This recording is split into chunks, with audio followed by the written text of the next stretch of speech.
le syndicat, oui, oui, oui, le syndicat, en avant le syndicat, ne périra pas, le syndicat, oui, oui, oui, oui, mon Saint-Père, ne périra pas. Troisième congrès ordinaire du Syndicat national des professeurs pour la promotion d'un enseignement de qualité, SYNPEC. Ils sont venus des 12 départements du Bénin, ses militants et sympathisants, professeurs de tous ordres, pour prendre part à ce congrès qui s'ouvre à un moment où le Bénin traverse une crise sociale, économique et politique assez profonde. Dans son mot d'ouverture des travaux, ce samedi 4 novembre 2023, au lycée Coulibaly de Cotonou, le secrétaire général national du SYNPEC, Éric Roméo Pétos, a souligné les réformes entreprises par le gouvernement dans le système éducatif et notamment au sein de leur ministère, celles relatives, entre autres, à la carrière des enseignants et à l'amélioration des résultats aux examens nationaux. Néanmoins, des revendications persistent et révoltent. Il s'agit, entre autres, de le retour en formation pour l'obtention du CAPES, du CAPET, des ACDPE titulaires de BAPES, BAPET depuis pratiquement une décennie. Deuxième revendication, la prise en compte des années passées en CDI pour la régularisation de la situation administrative des ACDPE des productions 2014-2016. Troisième revendication forte que nous martelons ici présents à ce congrès, c'est le reversement en ACDPE de tous les enseignants aspirants. Car si le Bénin commence par faire recours aux anciens retraités, c'est que le besoin se fait sentir et il ne faille pas précariser l'emploi dans un secteur aussi sensible que celui de l'enseignement. Ces revendications préoccupent le SYNPEC et d'ailleurs toute organisation syndicale sincère. Les diverses rencontres entre le gouvernement et les partenaires sociaux n'ont pu régler véritablement ces questions cruciales pour un épanouissement collectif. D'autres actions syndicales, dont les marches, les sit-ins ou même la grève, pourraient être envisagées. Mais comment engager de telles actions dans un pays où plusieurs lois restreignent désormais la liberté syndicale? Comment faire aujourd'hui du syndicalisme dans le contexte béninois et obtenir des résultats efficients sans craindre des représailles, sans craindre une perte d'emploi, sans craindre une perte de la liberté? Autant de préoccupations qui justifient le choix du thème de ce congrès, à savoir l'action syndicale à l'épreuve des lois restrictives des libertés. Quelle stratégie pour des résultats efficients? De 2017 à 2022, le Bénin a connu une abondante législation restrictive des libertés, notamment celle de réunion et de manifestation, et donc syndicale. Il s'agit d'abord de la loi 2017-05 du 29 août 2017, fixant les conditions et la procédure d'embauche, de placement de main-d'œuvre et de résiliation de contrat de travail en République du Bénin. Cette loi permet en son article 29 à tout employeur de licencier à son gré tout travailleur et lui verser une indemnisation pour licenciement abusif comprise entre 3 et 9 mois de son dernier salaire. La loi 2018-35 du 5 octobre 2018, complétant et modifiant la loi 2015-18 portant statut général de la fonction publique. Cette loi reprend de façon presque identique pour les agents de l'État les dispositions suscitées de la loi sur l'embauche.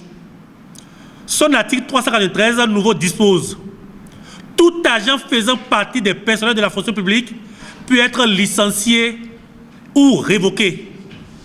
Et à l'article suivant d'ajouter: tout licenciement ou révocation abusive donne loi à une indemnisation.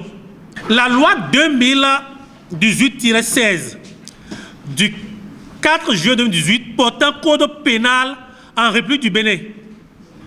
Celle-ci est un véritable coup de massue porté contre la liberté et porté contre l'action syndicale. En effet, L'article 237 du Code pénal dispose: est interdit sur la voie publique ou dans un lieu public tout attroupement non armé qui pourrait troubler la tranquillité publique.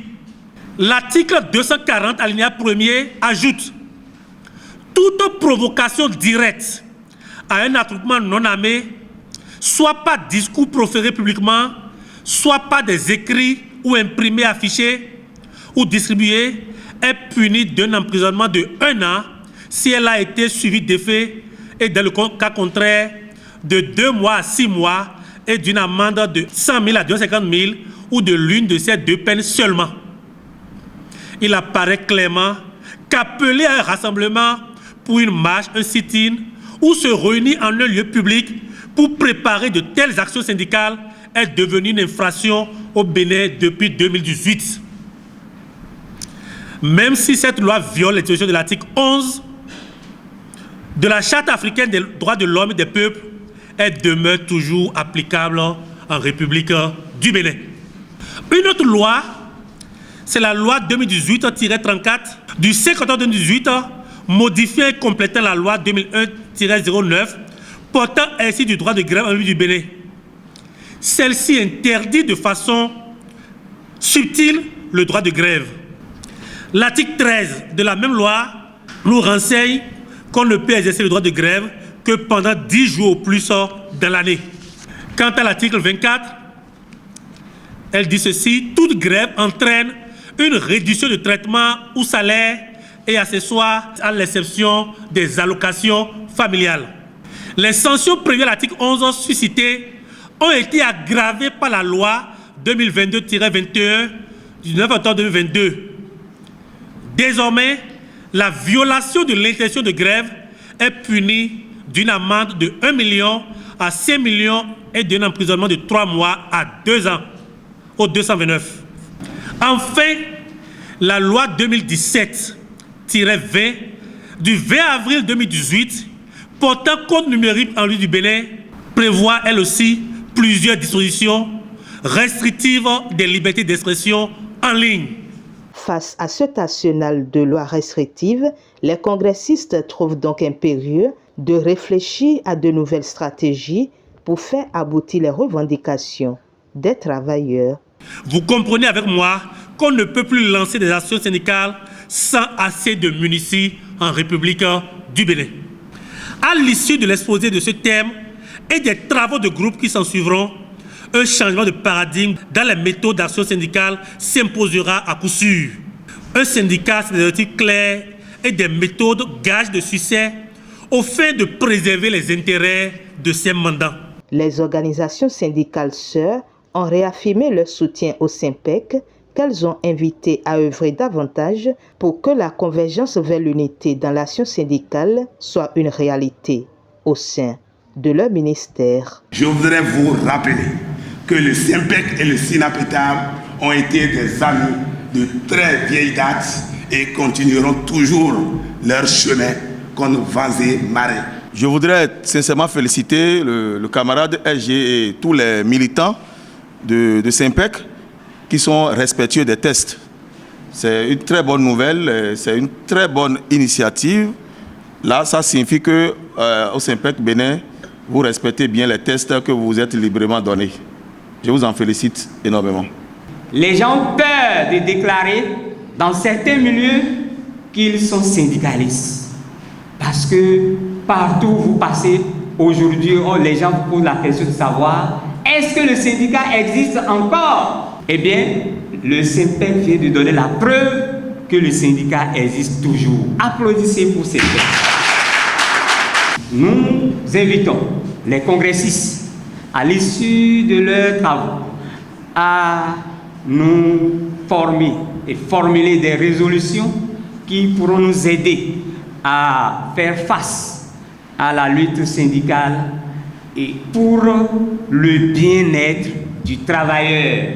Présent à ce congrès, le secrétaire général adjoint du ministère des Enseignements secondaires, techniques et de la formation professionnelle a fait part des encouragements du ministre aux congressistes au regard du respect des tests. Monsieur le ministre m'a instruit pour être ici afin de vous transmettre ces salutations, ces encouragements pour le respect des textes qui régissent les organisations syndicales et l'organisation syndicale qui tient son congrès ce jour.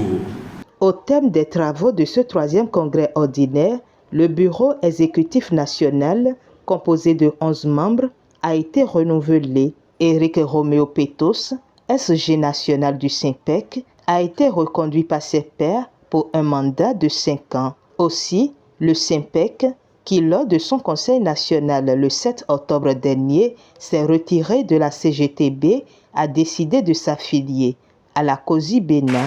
Et notifiant qu'à l'entame du congrès, 1 minute de silence a été observée en mémoire de leurs collègues militants qui ont déjà rejoint le Père Céleste.